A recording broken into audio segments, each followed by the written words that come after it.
10년짜리 시대적인 주도 산업은 이미 정해졌습니다. 다 함께 뛰어들어야 합니다. 제가 지금 10%, 20% 먹자고 이러는 거 아닙니다.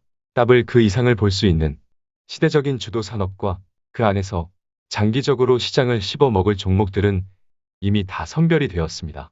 10%, 20% 회복하자고 이러는 거 아니라니까요. 시대적인 주도 산업의 최고의 종목이라면 아무 때나 사도 됩니다. 물려도 되고요. 적립식 투자도 좋습니다. 심지어 종목 교체도 좋다고 했습니다. 그대로 그냥 묻어만 둬도 더블 그 이상을 볼 수 있습니다. 그럴 수밖에 없는 근거는 얼마든지 제시할 수 있습니다. 바로 지금이 절호의 인생 찬스입니다. 저는 진심으로 진지합니다. 떡상 안 하실 거예요? 라이트, 나우, 멤버십 가입을 눌러주세요. 안녕하세요. 김떡상입니다. 제가 유튜버 3년차가 되니 그냥 좋아요 집착증에 걸린 모양입니다. 1000개도 안 되는 좋아요 개수를 보고 한동안 삐졌었는데요. 다시 좋아요 1000개를 만들어주셔서 오늘도 100만원짜리 리딩방에 가입을 해도 알려주지 않는 고급 정보를 들고 등장을 했습니다.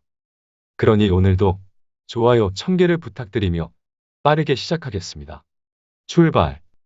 경기 둔화에 의한 수요 악화와 중국 도시 봉쇄 효과가 겹치며 2분기 전 세계 PC, 스마트폰 출하는 최악의 부진을 겪고 있습니다. 전쟁 속 봉쇄가 겹쳤기 때문에 방법이 없습니다. 일단 단기적으로는 망한 겁니다. 단기적으로요. 하지만 중국 주요 도시에 봉쇄가 본격적으로 해제될 것으로 보고 있기 때문에 그렇게만 된다면 3분기부터는 PC와 스마트폰 등 IT 기기들의 생산과 출하가 증가하면서 수요가 다시 회복될 가능성이 있습니다. 추가적인 새로운 변수가 대두되지만 않는다면 그럴 가능성이 크다고 봐도 될 것 같아요. 개인적으로는 워낙에 예측할 수 없는 악재들이 터져왔기 때문에 조심스럽긴 해도 김떡상은 최악의 시장에서 위를 보기 때문에 IT 수요를 추가로 눌러댈 수 있는 새로운 악재가 뭐가 있을지 모르겠습니다.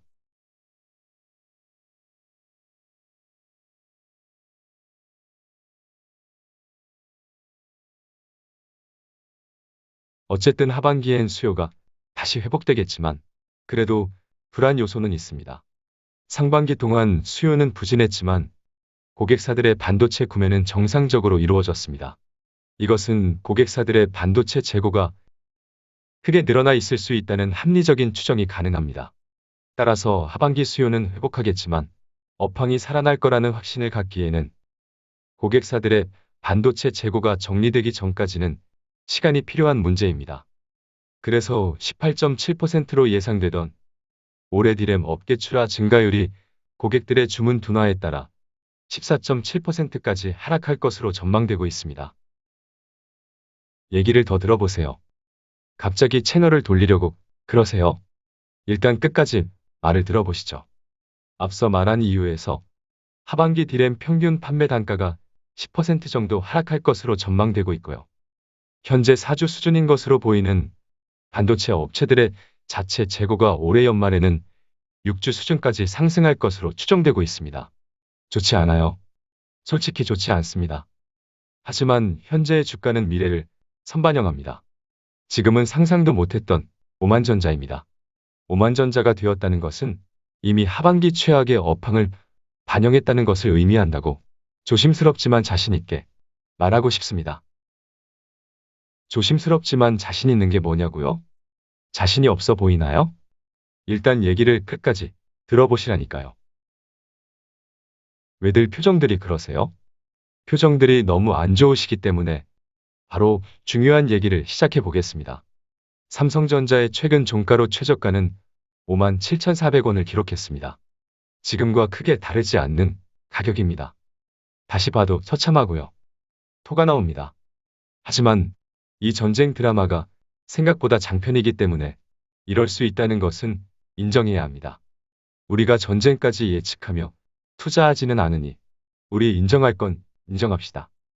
어쨌든 최근 최저가인 57,400원은 올해 예상 실적 기준으로 한 주당 순자산가치인 PBR 1.14배에 해당합니다.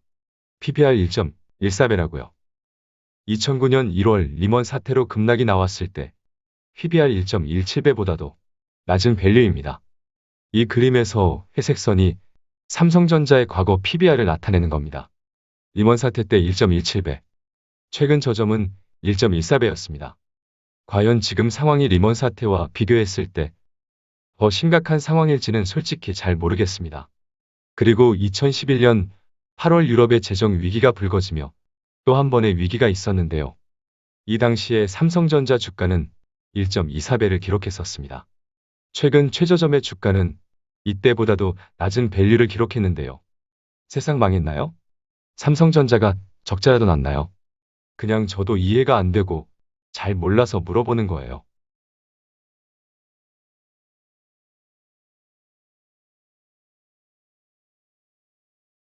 그럼 최근의 최저점보다도 낮은 PBR 밸류를 기록했을 당시를 찾아봅시다. 중국의 신용 위기가 불거지고 유가가 급락을 했던 2016년 1월에는 0.94배를 기록했었고요. 지금의 러시아, 우크라이나 전쟁보다 더 심각한 미국과 중국 간의 무역 전쟁이 벌어졌던 2018년 12월에는 1.04배를 기록했었습니다.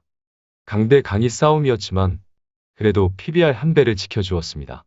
심지어 코로나가 터졌던 2020년 3월에도 PBR 1.08배를 기록하며 PBR 한 배를 지켜냈고요. 지금이 1.14배. 과거 위기 상황에서 기록했던 PBR 밸류 바닥과 매우 흡사한 상태입니다. 앞서 나열한 위기 상황에서의 PBR 평균이 1.1배이기 때문에 더 빠져봤자 크게 빠지기도 어려운 수준까지는 도달을 한 것으로 봐도 무리가 없습니다. 만약 과거 위기 상황에서 기록했던 PBR 평균치 1.1배까지 내려간다면 55,000원 정도 되는 거고요. 개인적으로 뭔가 새로운 큰 추가 악재가 터져야만 가능하다고는 생각하지만 2016년 1월 중국의 신용위기와 유가 급락이 발생했을 당시에 0.94배까지 빠진다고 가정하면 47,000원까지도 빠질 수는 있겠으나 이것은 너무 극단적입니다. 밖에 나가면 죽을 수도 있다는 공포의 세상에 경제가 얼어붙었던 코로나 사태에서도 PBR 1.08배를 기록했기 때문에 새로운 큰 악재가 발생하지 않는 한 배제하고는 있으나 만약 이때 수준의 밸류까지 내려간다면 대충 47,000원까지 이론적으로는 가능하다고 말할 수는 있겠으나 무시하시죠. 어쨌든 과거 위기 상황에서 기록했던 평균치에는 거의 도달을 했기 때문에 더 빠지던지 말던지 의미가 없으니 두려움을 갖지 말자고 말하고 싶었습니다. 과거를 보면 현재 상태를 알 수 있으니까요. 혹시나 추가 하락하게 된다면 앞선 이유에서 두려움보다는 차라리 용기를 가질 때가 아닐까 싶습니다. 그리고 앞에서 말했듯이 중국의 봉쇄가 해제되면서 IT 수요가 회복될 가능성이 높습니다. 역사적으로 메모리 반도체 주가는 중국 IT 수요와 커플링됩니다. 그래서 하반기 중국의 IT 수요가 회복되면서 삼성전자의 주가가 과거처럼 커플링된다면 삼성전자의 역사적 평균 PBR인 1.5배 수준까지는 반등할 수 있고요. 그 가격은 우리가 목표로 설정한 7만원 중반 정도가 됩니다.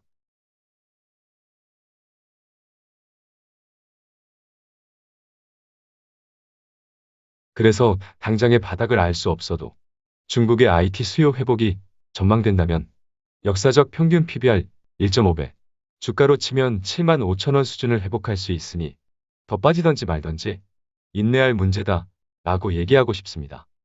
역사적 평균 PBR을 목표로 하는 것은 결코 공격적인 목표가 아니고요. 오히려 보수적인 목표입니다.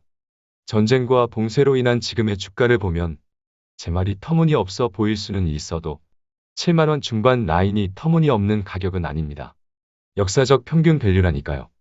최고치가 아니라 평균치라고요. 우리 평균은 해야죠. 7만원 중반 이상을 기대할 수 있을지는 내년 반도체 업황 상황에 달렸는데요. 비용과 장비 부족의 문제로 업계에서 미세 공정 전환의 어려움을 겪고 있습니다. 그래서 신규 캐파 증설이 크지 않을 것으로 예상되고 있어 공급이 크게 늘어나지 못하면서 내년 반도체 업황이 지금의 우려만큼 크게 악화될지는 개인적으로는 쉽지 않을 수 있다고 생각하고 있습니다. 내년 전망은 이 정도만 정리하고요. 좀 더 선명해지면 다시 얘기하는 것으로 하겠습니다. 그럼 정리를 하며 마무리하겠습니다. 일단 시장이 워낙에 변수가 많기 때문에 아래로도 위로도 뭐든지 가능합니다. 하지만 역사를 토대로 지금의 포지션을 예측해보면 아래로 더 빠질 자리보다 위로 회복될 자리가 훨씬 크다는 것을 알 수 있습니다. 그래서 추가 하락을 하면 삼성전자가 아니면 안 된다는 분들은 계속 분할 매수 관점으로 보면 되고요. 앞서 설명한 이유에서 7만원 중반 라인까지를 목표로 보유해 가면 될 것 같습니다. 고점에 물려 있다면 7만원 중반 라인까지만 평단을 낮춰놓고 기다리면 되겠죠? 그렇게 하면 될 것 같습니다. 그럼 이번 영상은 여기까지 하겠습니다. 지금은 대한민국 대표 기업인 삼성전자가 우리를 배신한 것 같지만 과거를 보면 언제나 다시 돌아왔습니다. 투자를 하다 보면 이렇게 망하는 날도 있는 겁니다. 하지만 절대로 결코 그렇게 쉽게 망하지 않습니다. 그저 포기하지 않는다면 회복하고 떡상할 문제입니다. 그렇죠? 그렇게 오늘도 여러분의 떡상을 기도하겠습니다. 감사랑합니다. 화이팅!